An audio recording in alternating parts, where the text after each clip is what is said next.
പക്ഷം തിരിഞ്ഞു നിന്നു മുറ്റും വിടക്കെന്നിടുമ്പോൾ ഉറ്റവർ സ്നേഹിതർ പക്ഷം തിരിഞ്ഞു നിന്നു മുറ്റും വിടക്കെന്നിടുമ്പോൾ പറ്റിച്ചേർന്നവൻ നിൽക്കുമേ ഒടുവിലൻ പക്ഷത്തു ചേർന്നിടുമേ പറ്റിച്ചേർന്നവൻ നിൽക്കുമേ ഒടുവിലൻ പക്ഷത്തു ചേർന്നിടുമേ കൊടുവിട്ടൊടുവിൽ ഞാനെൻ നാട്ടിൽ വീടിൻ്റെ മുൻപിലെത്തും പാടിടും ജയഗീതമേ ഞാൻ പങ്ക പാടുകളേറ്റവനാ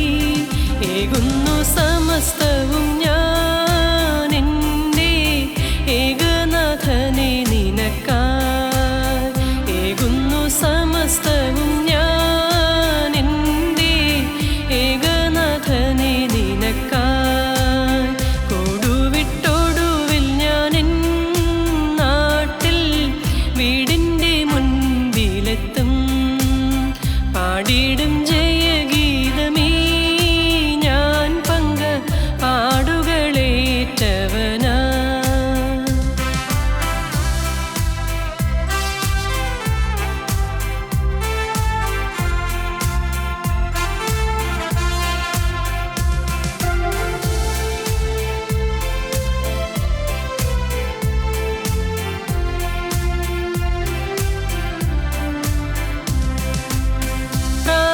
പ്രാപഞ്ചികമാകും പ്രകൃതമെല്ലാം മാറും പ്രാണപ്രിയനോടു കൂടെന്നും ഞാൻ പ്രാപഞ്ചികമാകും പ്രകൃതമെല്ലാം മാറും പ്രാണപ്രിയനോടു കൂടെന്നും ഞാൻ പ്രാക്കൾ കണക്കെ പറക്കും നാമന്ന് പ്രാപിക്കും രൂപാന്തരം പ്രാക്കൾ കണക്കെ പറക്കും നാമന്ന് പ്രാപിക്കും രൂപാന്തരം കൊടുവിട്ടൊടുവിൽ ഞാനെൻ നാട്ടിൽ വീടിൻ്റെ മുൻപിലെത്തും പാടിടും ജയഗീതമേ ഞാൻ പങ്ക പാടുകളേറ്റവനാ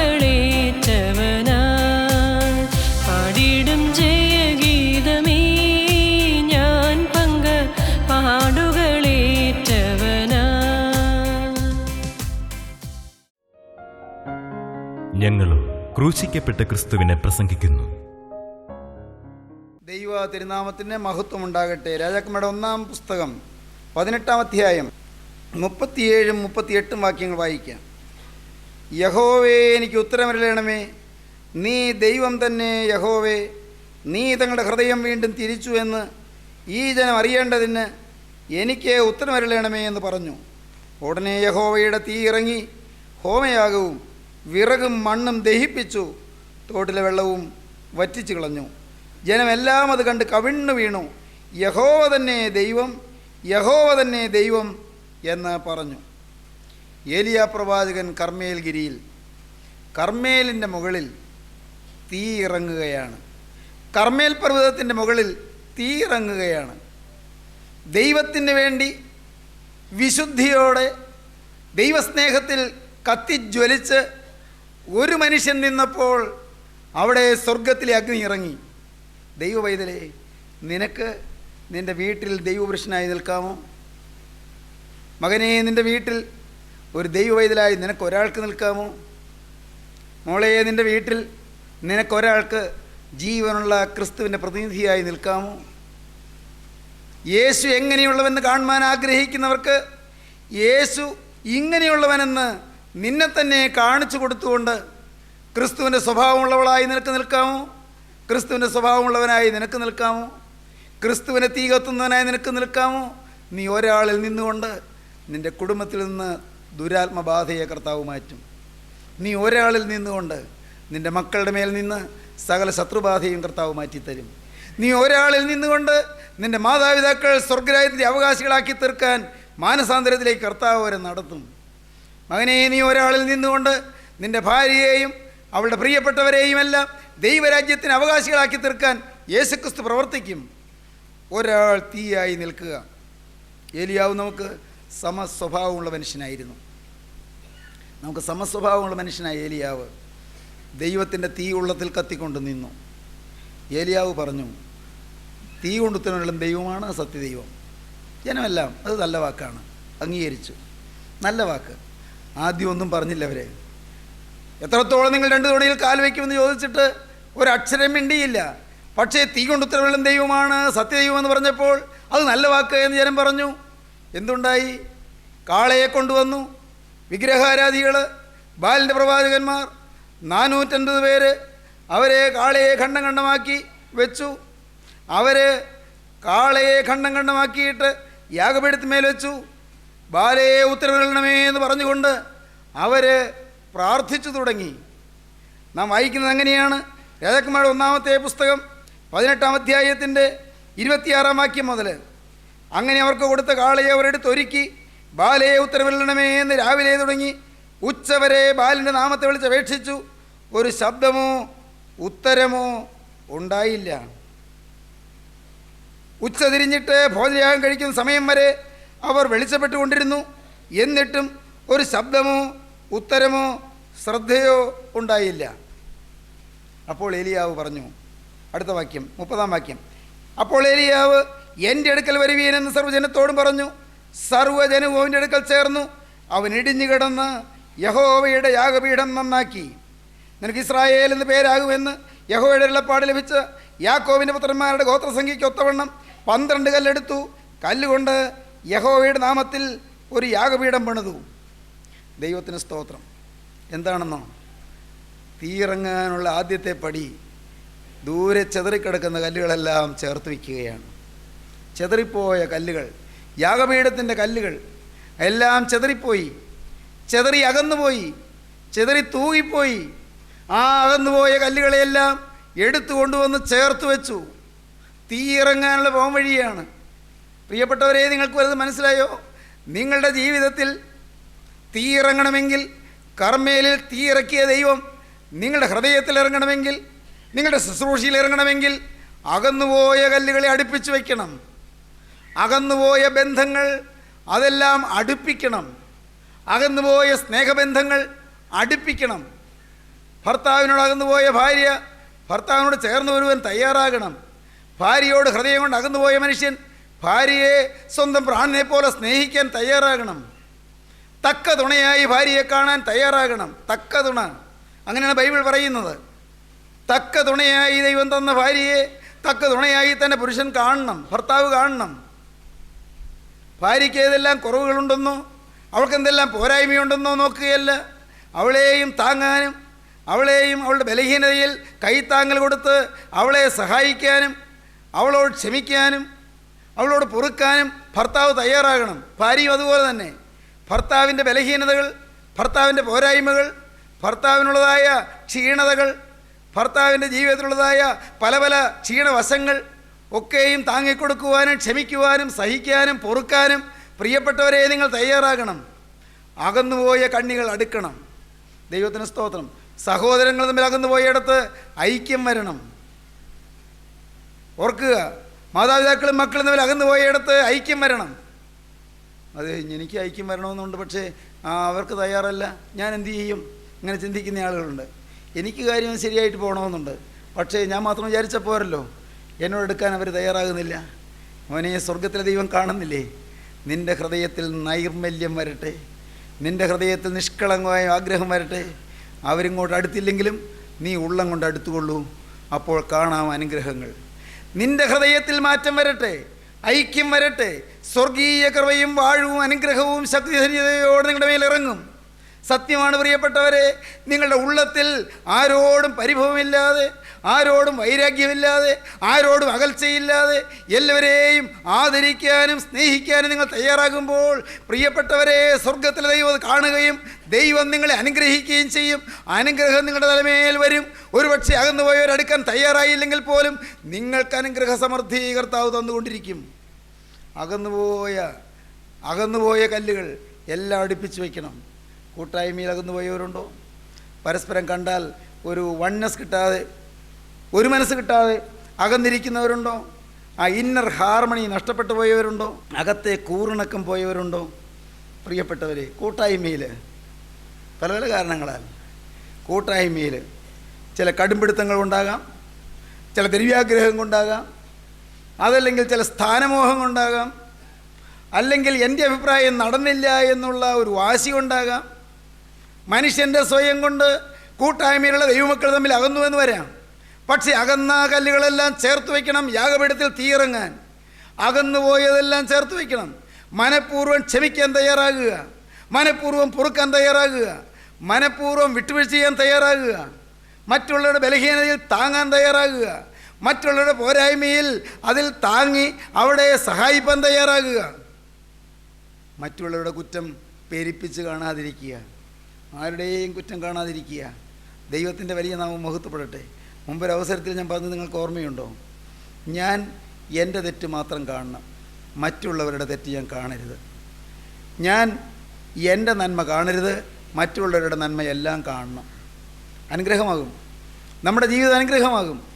എൻ്റെ തെറ്റ് മാത്രമേ ഞാൻ കാണാവൂ, വേറൊരാളുടെ തെറ്റ് ഞാൻ കാണരുത്. ഞാൻ എൻ്റെ നന്മ കാണരുത്, എൻ്റെ തെറ്റ് മാത്രം കാണണം. ഞാൻ മറ്റുള്ളവരുടെ തെറ്റ് കാണരുത്, അവരുടെ നന്മ ഞാൻ കാണണം. എൻ്റെ നന്മ ഞാൻ കാണരുത്. സാധിക്കുമോ? ക്രിസ്തീയ ജീവിതം വിജയിക്കാം, ക്രിസ്തീയ ജീവിതം വിജയിക്കാം, കൂട്ടായ്മയ ബന്ധം ജീവിക്കാം. അതെല്ലാം വിജയിച്ച് മുന്നോട്ട് പോകാം. ഏലിയാവ് അകന്നുപോയ കല്ലുകളെല്ലാം അടുത്ത് ചേർത്ത് വെച്ചു, എല്ലാം ചേർത്ത് വെച്ചു. എന്താണ് നാം വായിക്കുന്നത്? അവൻ ഇടിഞ്ചു കിടന്ന യഹോവയുടെ യാഗപീഠം നന്നാക്കി യഹോവയുടെ നാമത്തിൽ 12 കല്ലെടുത്ത് കല്ലുകൊണ്ട് യഹോവയുടെ നാമത്തിൽ ഒരു യാഗപീഠം പണിതു. യാഗപീഠം നന്നാക്കി യാഗപീഠം പണിതു. ദൈവത്തിന് സ്തോത്രം. അതൊരു വ്യക്തമായ സമർപ്പണമാണ്, വ്യക്തമായ സമർപ്പണം. യാഗപീഠം പണിതു.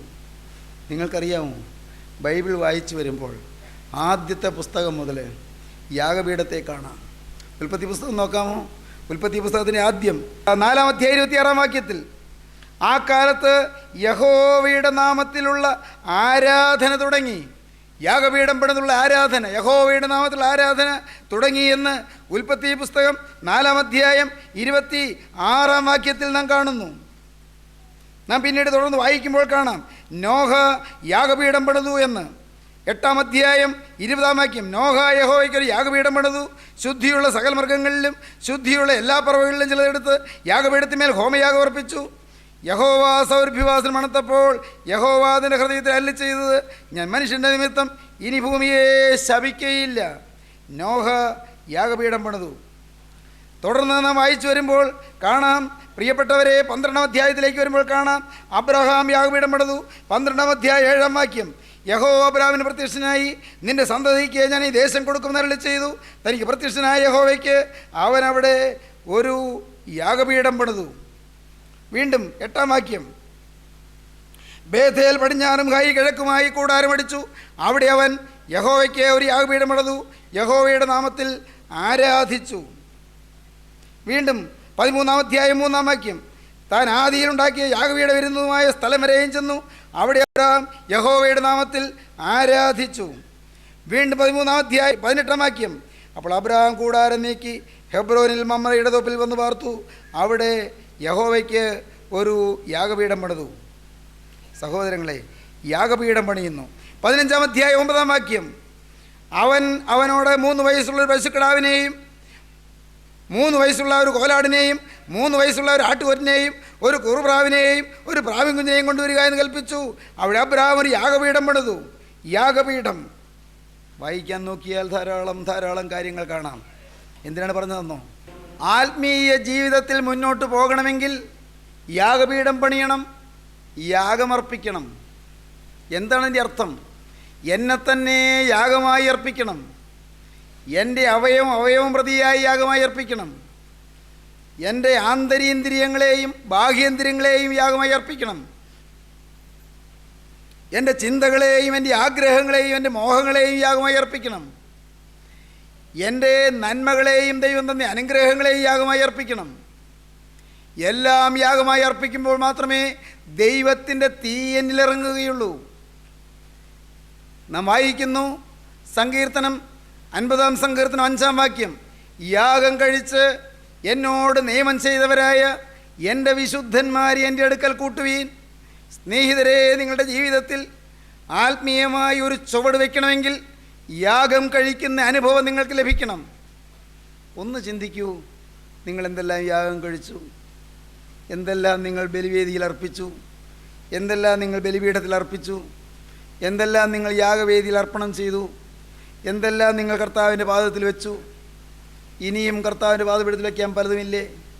സ്നേഹിതരെ, ഞാൻ നിങ്ങളോട് പറയട്ടെ, നിങ്ങളുടെ വരുമാനം ദൈവസന്നിധിയിൽ യാഗമർപ്പിക്കണം. നിങ്ങളുടെ ജോലി ദൈവസന്നിധിയിൽ യാഗമർപ്പിക്കണം. നിങ്ങളുടെ കുടുംബജീവിതം ദൈവസന്നിധിയിൽ യാഗമർപ്പിക്കണം. നിങ്ങളുടെ ഭാര്യയെ, നിങ്ങളുടെ ഭർത്താവിനെ ദൈവസന്നിധിയിൽ യാഗമായി അർപ്പിക്കണം. നിങ്ങളുടെ കുഞ്ഞുങ്ങളെ യാഗമായി അർപ്പിക്കണം. പ്രയാസമുള്ള കാര്യമാണത്. ഞാൻ നിങ്ങളോട് പറയും, ദൈവത്തിൻ്റെ വലിയ നാമം മഹത്വപ്പെടട്ടെ. ഈ യാഗത്തെക്കുറിച്ച് ഞാൻ അനുഭവിക്കാൻ തുടങ്ങിയപ്പോൾ ഞാൻ തേങ്ങിയതെല്ലാം എനിക്ക് ഓർമ്മയുണ്ട്. ഞാൻ നല്ലപോലെ ഭാരപ്പെട്ടത് എനിക്ക് ഓർമ്മയുണ്ട്. ഞാൻ തനിയെ ഇരുന്ന് പലപ്പോഴും കൺഫ്യൂസ്ഡ് ആയത് എനിക്ക് ഓർമ്മയുണ്ട്. ഇപ്പോൾ വേണമോ, ഇത്രയ്ക്ക് വേണമോ എന്ന് ഞാൻ ചിന്തിച്ചത് എനിക്ക് ഓർമ്മയുണ്ട്. ഇപ്പോൾ ഈ പ്രായത്തിൽ വേണമോ എന്ന് ഞാൻ ചിന്തിച്ചത് എനിക്ക് ഓർമ്മയുണ്ട്. ഇങ്ങനെയെല്ലാം വേണമോ എന്ന് ഞാൻ ഓർത്തത് എനിക്ക് ഓർമ്മയുണ്ട്. സഹോദരങ്ങളെ, ഞാൻ നിങ്ങളോട് തുറന്ന് പറയുകയാണ്, എൻ്റെ ബഹുമാന്യ സ്നേഹിതരെ, യാഗമായി അർപ്പിക്കാൻ കർത്താവ് പടിപടിയായി എന്നെ നടത്താൻ തുടങ്ങി. എൻ്റെ ദൈവത്തെ ഞാൻ സ്തുതിക്കുന്നു. യാഗത്തിലേക്ക് ദൈവം എന്നെ നടത്താൻ തുടങ്ങി. ഞാൻ നടന്നെത്തിയതല്ല, അവൻ എന്നെ എടുത്തുകൊണ്ടുവന്ന് നടത്തിയെന്ന് ഞാൻ പറയും. അവൻ എന്നെ നയിച്ചു കൊണ്ടുവന്നു എന്ന് ഞാൻ പറയും. തികഞ്ഞവനായില്ല. ഞാനിത് പറയുമ്പോൾ പെട്ടെന്ന് ഓർക്കും, അപ്പോസ്തലനായ പൗലോസ് പറഞ്ഞ വാക്ക്, ലഭിച്ചു കഴിഞ്ഞുവെന്നോ തികഞ്ഞവനായി എന്നോ അല്ല. ക്രിസ്തു യേശുവിനാൽ ഞാൻ പിടിക്കപ്പെട്ടിരിക്കുന്നത് കൊണ്ട് എനിക്കും അത് പിടിക്കാമോ എന്ന് വെച്ച് ഞാൻ പിന്തുടരുന്നതേ ഉള്ളൂ.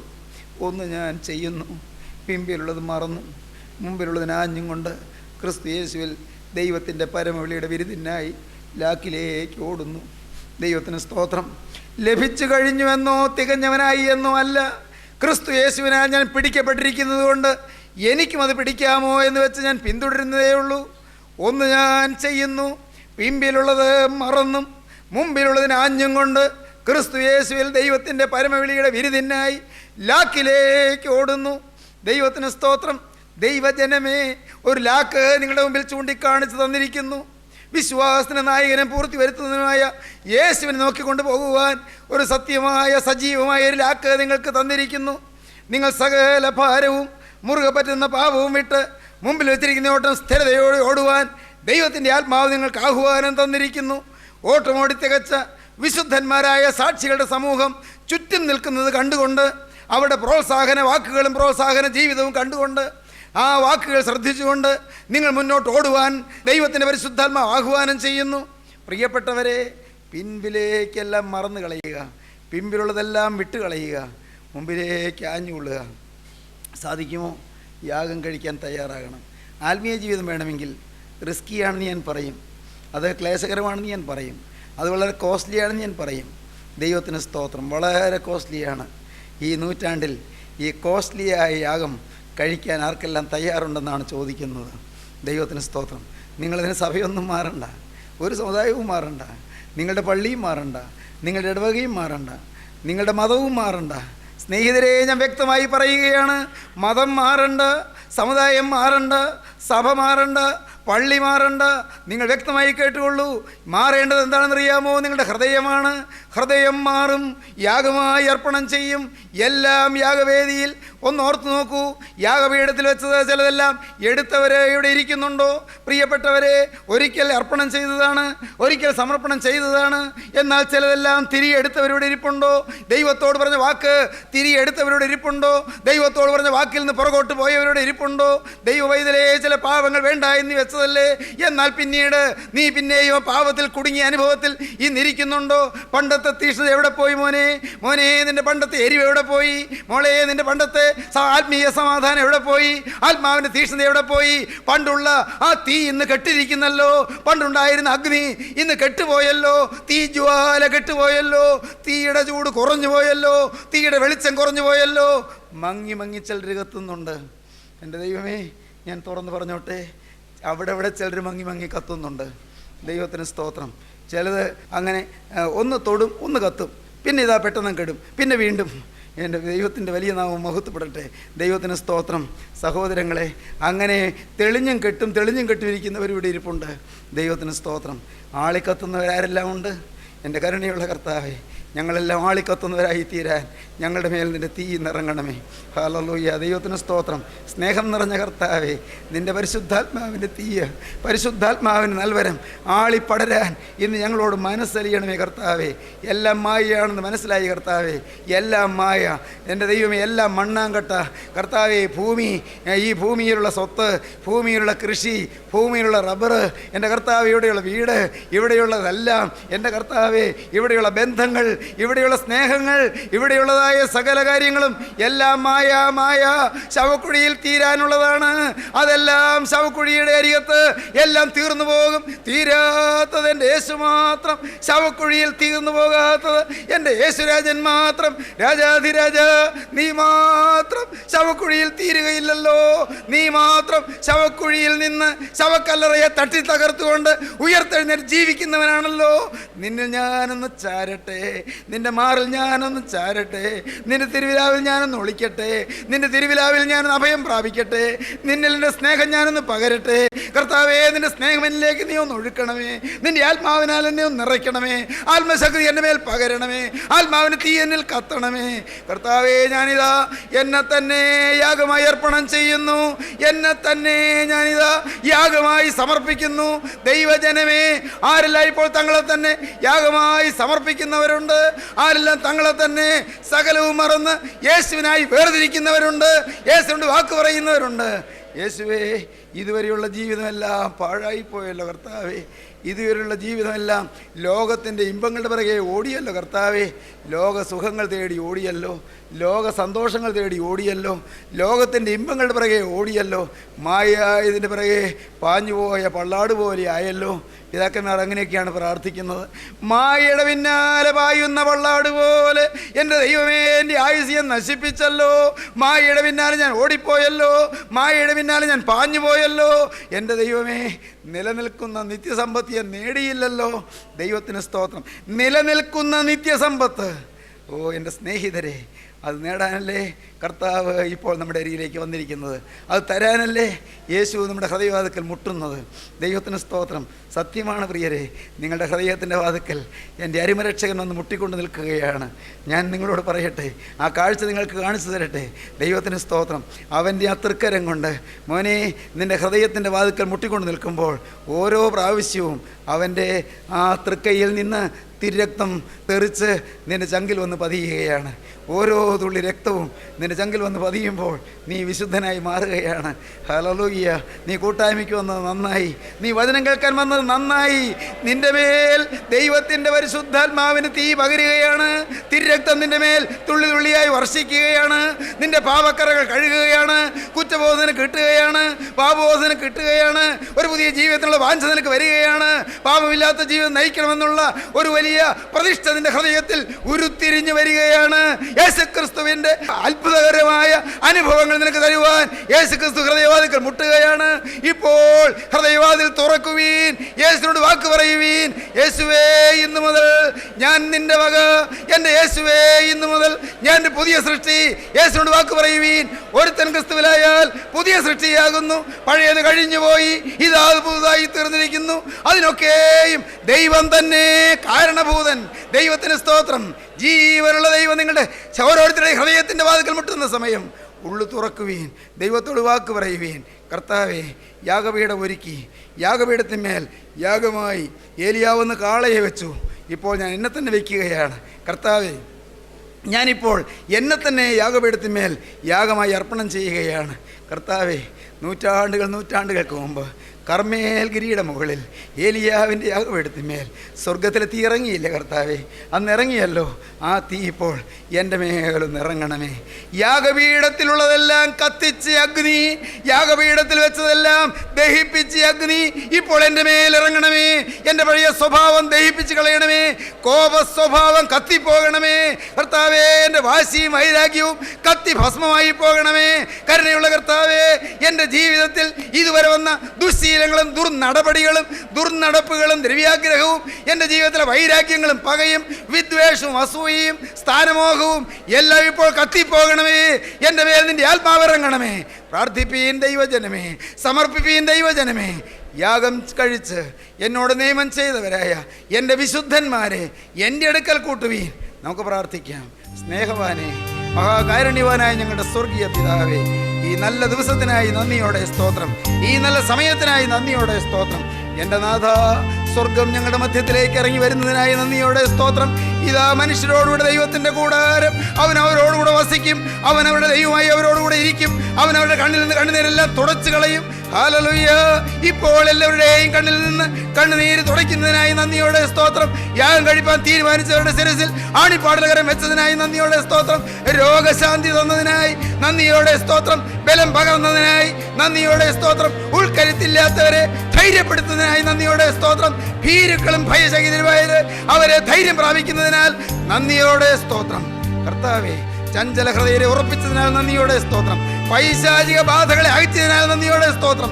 ഭൂതബാധകൾ കത്തിച്ചു മാറ്റിയതിനായി നന്ദിയോടെ സ്തോത്രം. സകല ബാധകളും മാറ്റി, സകല ശാപങ്ങളും മാറ്റി എല്ലാവരെയും വിടുവിച്ചതിനായി നന്ദിയോടെ സ്തോത്രം. മഹത്വരക്ഷനായ യേശുവിന്